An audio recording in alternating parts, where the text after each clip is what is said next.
Imagine there's no heaven. It's easy if you try.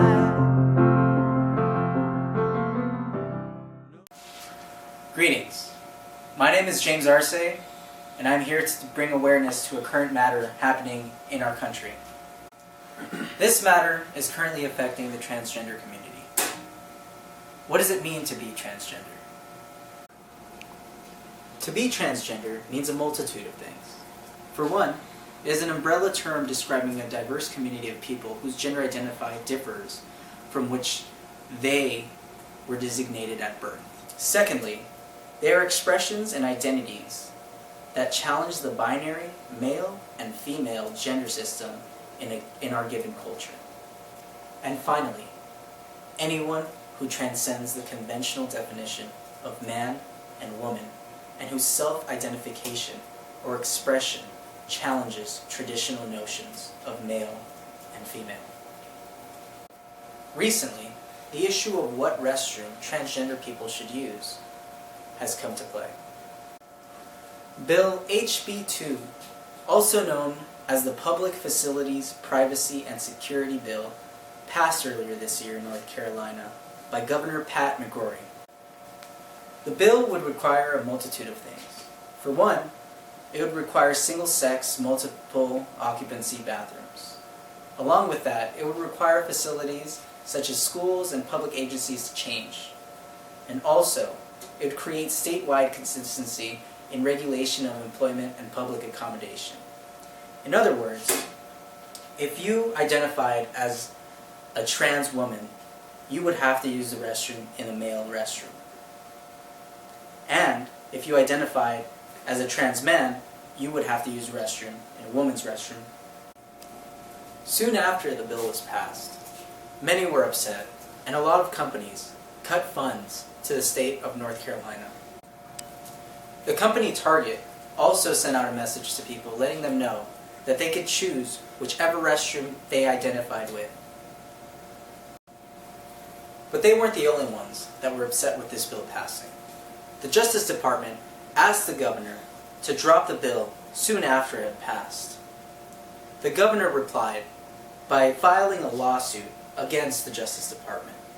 The governor said, and I quote, "Transgender bathroom use is a national issue that applies to every state and needs to be resolved at a federal level." He also added that there is no clear identification of identification of gender identity.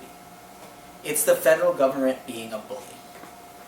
And in response, the Department of Justice Attorney General Loretta Lynch filed a lawsuit against North Carolina Governor Pat McCrory, North Carolina Public Safety, and against the University of North Carolina. She stated, and I quote, "HB 2 was a discriminatory bill and was a direct opposition to federal laws prohibiting discrimination on the basis of sex and gender identity. They created state-sponsored discrimination against transgendered individuals who simply seek to engage in the most private of functions in a place of safety and security." After what Loretta Lynch said, they stopped funding both the University of North Carolina and the state of North Carolina. With that, the University of North Carolina would ultimately lose $1.4 billion. The city of Charlotte alone lost $80 million due to this bill passing. Due to that, the governor soon dropped the bill after all these things happened. Due to events such as this one, many college campuses, such as Cal State University Los Angeles, have started implementing more gender-neutral restrooms on their campus. So what is the issue with gender-neutral restrooms? We went ahead and held a survey on campus of Cal State University Los Angeles where we asked about 50 people their opinion on it. Sadly, about 95% of them weren't aware of this matter going on in this state.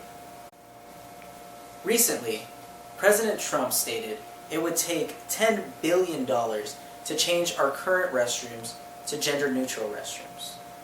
But in reality, all restrooms are gender-neutral restrooms. It's just society that tells us which ones to use. The transgender community has experienced far too much discrimination towards them.